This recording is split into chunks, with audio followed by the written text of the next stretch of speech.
Welcome to Jammin' with Jason Mefford, a show where we discuss topics relevant to chief audit executives and professionals in audit, risk, and compliance. We discuss the technical and soft skills needed to navigate the minefields of organizations.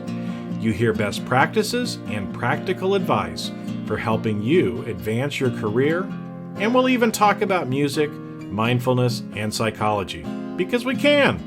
So sit back and relax while you listen to the #1 podcast in the world for internal auditors, unscripted and unedited. Welcome back, everybody, to another edition of Jamming with Jason.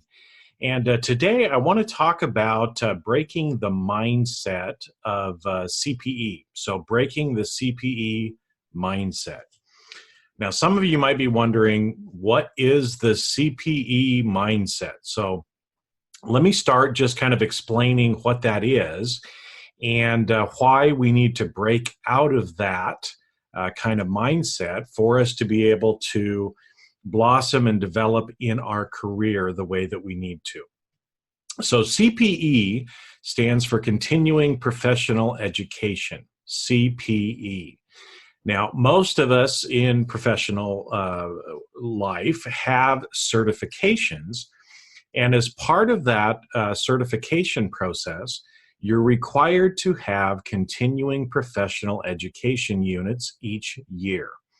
And so for a lot of the certifications, you need to have 40 hours of continuing professional education each year. Now, the reason for that is, if you pass the tests, you become certified.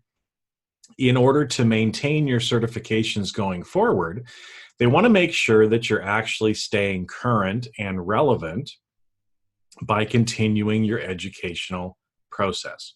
Now, that makes sense, and from a certification perspective. So, some of you may be saying, "Well, what's the problem with that?"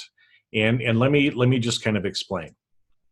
This is what I see most people doing when it comes to continual professional education. At the beginning of the year, they've just finished all their stuff for the year, and they get busy and kind of dive into what they're doing in their work. And about sometimes mid-year, they'll pop their head up and think, "Oh, crap, I need to get 40 hours of CPE during the year. Let me look through and see what I can find." Sometimes you wait until the end, and I get this a lot of times, people in the fourth quarter all of a sudden sticking their head up and going, "Hold it, I haven't gotten my CPE for the year yet." And then they scramble at the last minute to try to fit in CPE before the end of the calendar year. Now, there's some problems with that. And the first one is that we are in a knowledge environment right now. So, you've heard before about things like the Industrial Revolution. Well, now we're in a knowledge or information revolution. And what that means is that for professionals especially, we have to continually be improving ourselves and learning because new things are coming all the time. So one of the problems with the CPE mindset is people will literally go most of the year without really learning or developing themselves professionally. That's a problem because the world changes a lot within 1 year. So that's kind of the first problem with it, and I'll go in and talk a little bit about some solutions and some ways to overcome that in just a minute. But let's talk about a couple of other reasons why having that CPE mindset can get you into trouble. So another thing that I see often is, professionals will look at it and say, "Okay, I've got these certifications. My company should pay for me to get training." Now, I totally agree with that. Companies should be investing in their people and providing them with training and learning opportunities throughout the year. Now, what we've found, though, is, at least in my experience and what I'm hearing from a lot of people, is companies are not paying for training like they used to.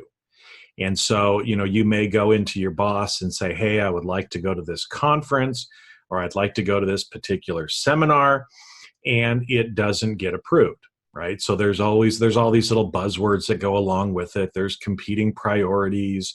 We don't have the budget for that right now. We've got training budget, but we don't have travel.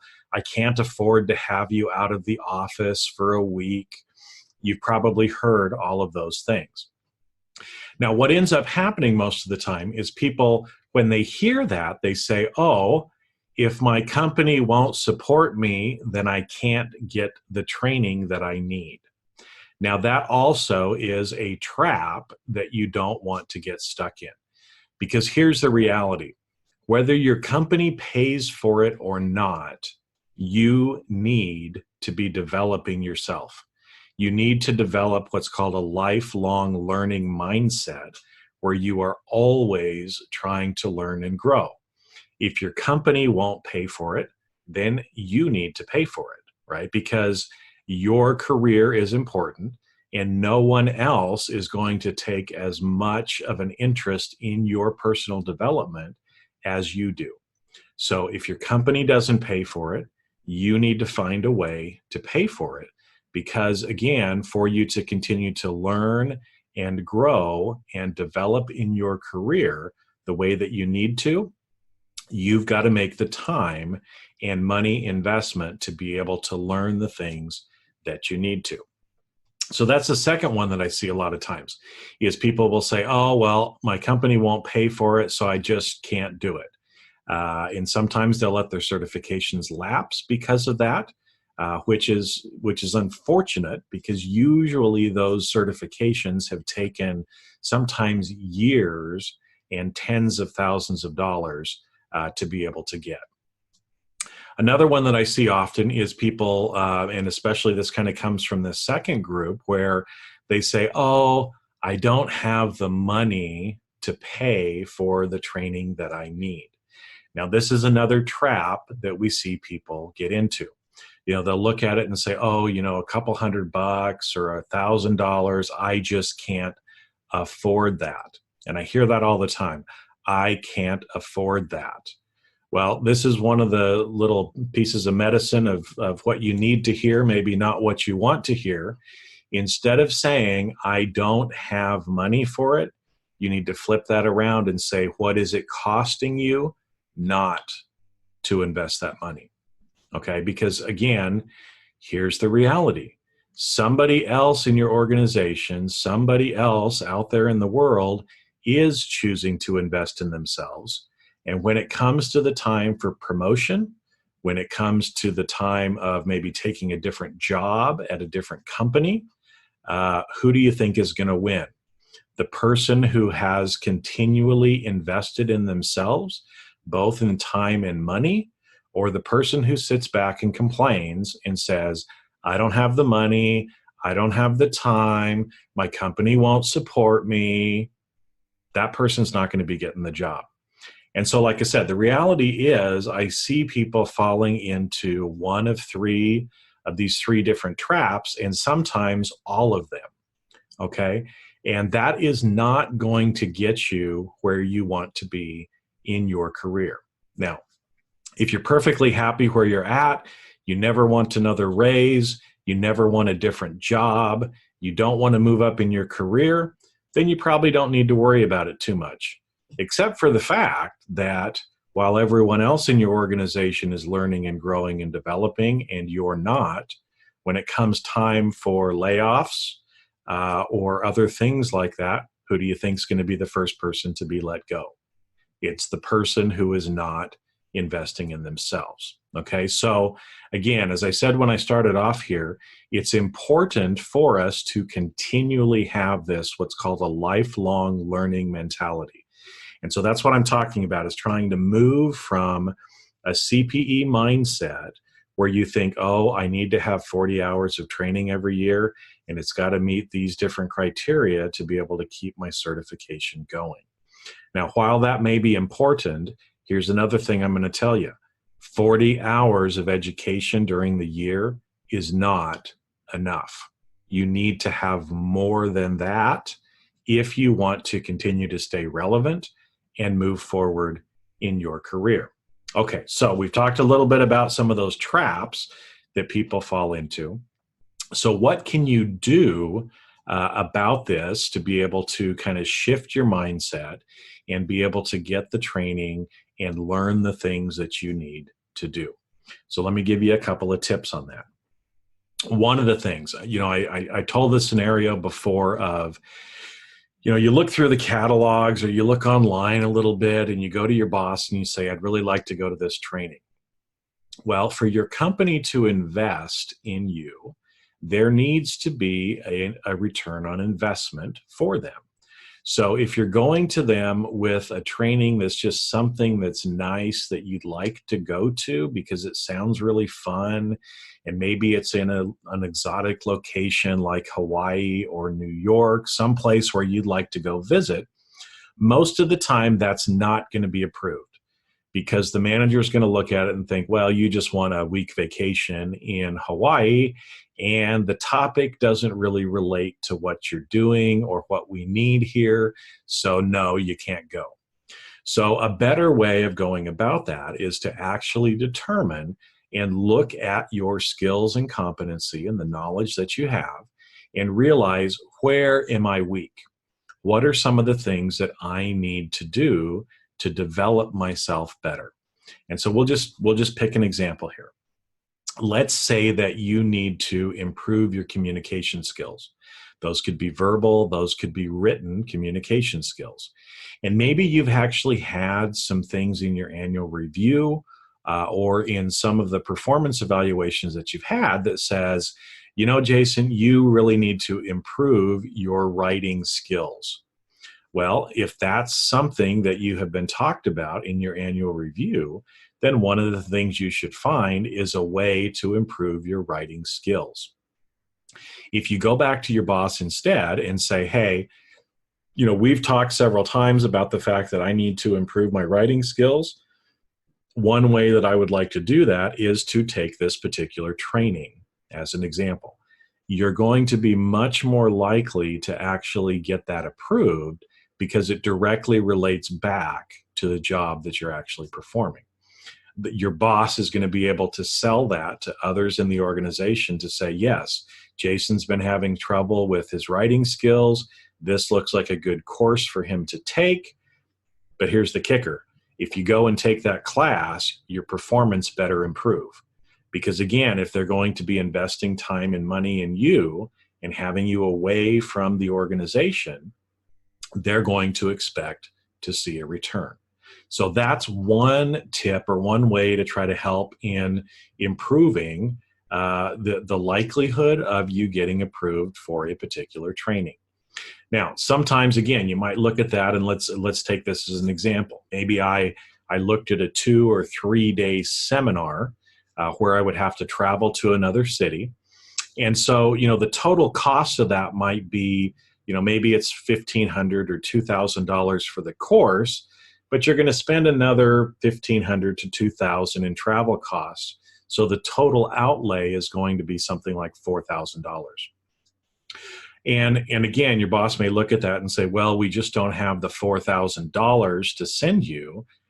Find another option. Now, that's where, again, you can get a little bit more creative. There's a lot more online learning options now. Some are good, some aren't so good, so you have to be a little careful about that. But one thing you can do is actually go to those training company providers and try to find out, what is actually included in this, and can you get the same kind of results as if you were to go to an in-person training. Now, sometimes you can, sometimes you can't. You've got to ask some of the questions, but those companies should be able to provide you with the answer. In fact, sometimes they can actually help you in establishing or building the business case for it. We've seen people go through this program and they've improved by X% as a result of that.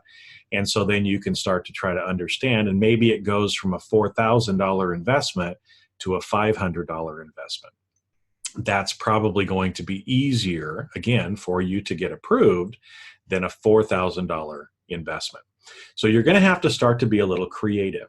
And like I said, especially for those companies that have training budget, but they don't want people out of the office, or they don't want people traveling and paying for travel costs to go to training, those are some of the things that you need to start thinking about. Are there online options or other ways for me to be able to get that without physically having to travel? And like I said, there's lots of different options now for that. That are out there. If you're not aware of some of those options that are out there, send me a message, and I can actually put you in touch with and share with you some of those options that are out there now. So that's one of the things that you can think about. Excuse me. Now, another thing that I see quite often is people trying to find low cost or free CPE as well. And so I want to talk about that just for a minute. Nothing in this world is actually free. Okay, so I'm going to say that again, because sometimes people don't quite get that. Nothing in this world is absolutely free. So if somebody's offering you something for free, they're getting something from you. Okay, either you have to sit through a commercial, or you have to opt into their website so that they can start sending you messages to try to sell you something else, because there is nothing that is just for free. Okay, so let's just kind of get that out there first. Now, like I said, sometimes people who don't have their companies supporting them may choose to turn to some of these free options, because they think, well, I don't have that much money. I'd rather just kind of do free CPE. Here's the problem with it. Most of the free CPE that is out there is not really that good. And what do I mean? Well, in an hour, let's say it's an hour-long webinar. You may get 20 minutes of good content, and the rest of the 40 minutes is them somehow kind of selling you on something else, or talking about their product that helps you to do this particular thing. So just be wary of companies that are offering things for free, because they usually want something from you. Okay. And a couple of other things that kind of go along with this. As a training provider myself, I've seen this often where companies want me to do things for free or participate in free webinars. Again, which means I can't bring my A game to that particular whatever it is that I'm doing, because I know that I'm not getting paid. And I don't know about you, but I don't think you like to work for free either. And so what ends up happening is often those instructors that are doing those free things are not really the best instructors. Okay. And so the quality of what you're going to get out of that is probably lower than actually if you invest and pay. Now, we're not talking about huge amounts of money here. I mean, there's a lot of options that are out there that are only, $30, $50, $100. And the quality of those trainings are much, much better than the ones that are given away for free. Now, if you don't believe me, just kind of stop and think about the last thing that you got for free compared with something that you actually paid for, and what was the difference between those two. Let me give you a quick example. Recently, I gave a speech to a group, and as part of that, they gave me a free pen, okay, as I was leaving, that had their logo on it and everything else, right? Okay, so I got a free pen. I came back home, and I pulled out the pen and thought, hey, I'm going to go ahead and use their free pen because it'll remind me of them. So I started using it during the day and realized it wasn't really that good of a pen. In fact, it started frustrating me to the point that after I started using it for an hour or two, I just threw it in the trash. It was something that I didn't value because I got it for free, and it really wasn't that good of a pen. So what did I do? I pulled out one of my other favorite pens that I paid for. That's a nice pen. No problems, no frustration after that. So again, think about really the value that you're receiving and what the organization wants from you if you're looking for something that is free. So I said already, the quality often is not usually the best. One thing usually too, the free things you get at one time, that's it. You don't get to go back and listen to it again or have it as a reference later on. So just be wary of people trying to sell you something for free, because it's not really free. Okay. Now, the other thing about some of the free things as well, I said the quality often is lower because the instructors who are doing that are not quite as good, but also sometimes they're actually painful to listen to. I've been on some free webinars as an example where I just ended up leaving, and I've heard this from other people too, that after about 10 or 15 minutes, they just couldn't handle it anymore and they just dropped off anyway. So, again, be wary of that because nothing in this world is really free. Okay, so let's move on to another thing. So I talked before about the difference between the CPE mindset of just making sure you have 40 hours, regardless of what it is. And so, like I said, sometimes that'll get people to turn to some of these free or other things that may not even be what they need to hear. But hey, it's free and it's CPE. Well, it might fill that CPE niche, but really what it's doing is wasting your time, an hour of your time, if it's not actually helping you to develop your career or be where you need to be. Okay. Now, another thing then for you to be thinking about as well is that, again, as you're going through and trying to switch from a CPE mindset to a lifelong learner mindset, there's some things you're going to need to do every day or every week that are outside of the norm for what you're used to doing. And what I mean by that is you have to start developing habits of trying to learn something new every day, every week, every month. So what that means is instead of waiting until the end of the year to try to get all of your training, you should be getting a little bit of training every week or every month to be able to get you to where you need to be. So how do you do that? Well, again, there's things like this podcast where you are actually learning things. Most of the time, again, like in a podcast format, you may not earn CPE for it, but you're still learning and developing and growing. Now, this podcast is a little bit different because I have an agreement with C-Risk Academy where we're actually posting these over there as well. So if you want to watch them through their learning platform, you can actually learn CPE or earn CPE for this particular podcast as well. But that's just an example. So things like podcasts, reading books, listening again to webinars, whether those are free or paid, are all things that you can start to incorporate into your daily, weekly, monthly schedule. Because again, like I said, you don't want to get to the end of the year and then all of a sudden have to take a week off of work, let's say, to be able to get your CPE.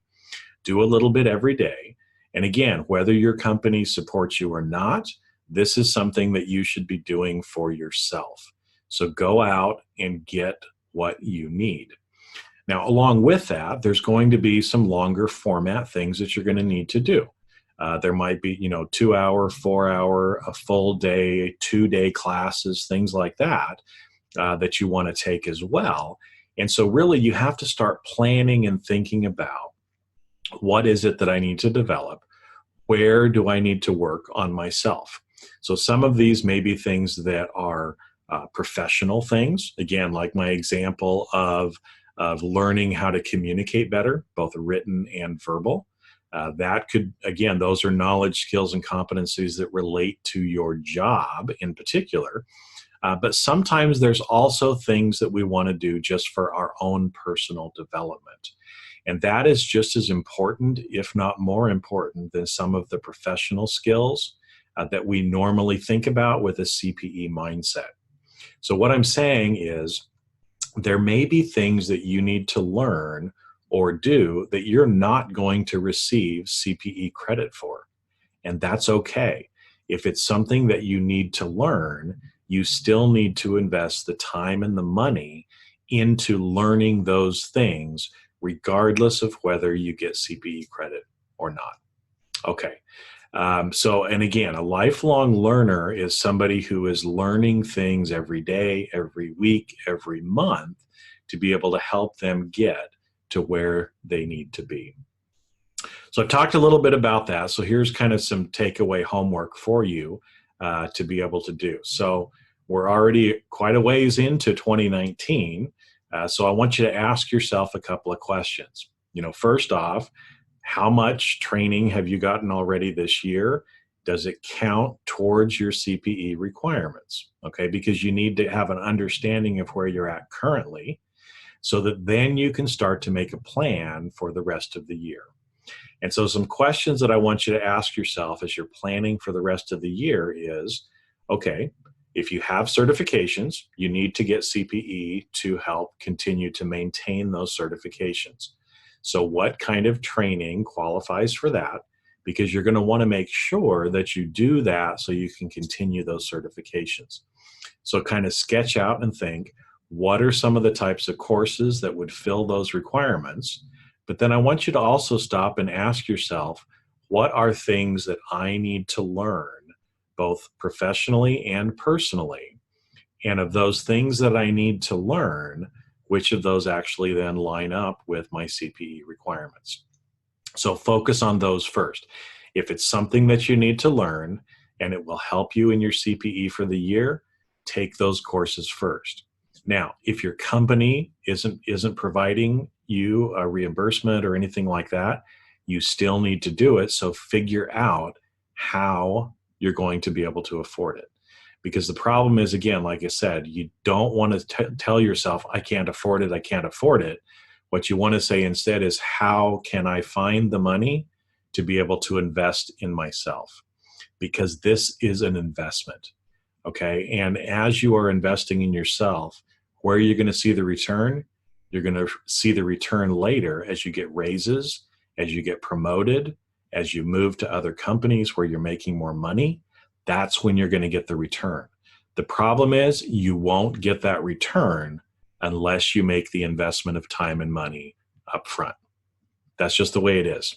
And again, as I said before, if you were the hiring manager and you were looking at two different candidates, one who was continually telling themselves, I don't have the money, I can't afford it, and so they don't develop themselves personally, or you look at somebody who has that lifelong learning mindset that has continued to improve themselves and learn and develop, which one do you think is going to get the job?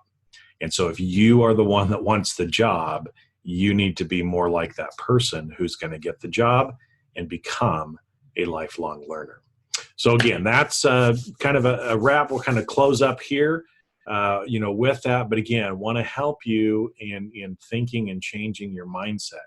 Move from a CPE mindset to a lifelong learning type of a mindset. Get the training and learn the things that you need to do. Again, whether that's through podcasts, reading books, webinars, training, formal training, whether that's online or in person, so that you can be working on yourself every day, every week, every month, so that at the end of the year, you don't have to scramble trying to fill in and just do stuff to be able to meet your 40-hour minimum hours. So be more proactive in what you're doing. Ask yourself some of those questions, and then go out there and invest the time and money in yourself. Because as I said, if you're not concerned about your future and your career, nobody else is going to be either. In fact, the more you invest in yourself personally, the more likely your organization is going to be to actually invest in you as well. Because they can see that you're doing it on your own, they're going to be more willing and more likely to actually help you at that point. So go out there, start developing a lifelong learning mindset, and keep developing yourself and thinking about where you want to get career-wise, and then make smart and proactive choices each day, each week, and each month to help you get one step closer to where you really want to be. And with that, I'm going to close up for the day, but keep on rocking the audit world. And I will see you on a future episode of Jammin' with Jason. And that's a wrap. Thanks for listening to today's episode of Jamming with Jason. Keep on rocking in the audit world. Have a great rest of your day, and I'll catch you later on the next show. If you'd like to earn continuing professional education for listening to today's episode, head on over to C-Risk Academy at ondemand.criskacademy.com. And that's C as in the letter C, riskacademy.com. Not only do you get a CPE certificate, but you also will have access to the video version of today's show. The views and opinions expressed on this show are that of the individuals and not of their respective organizations.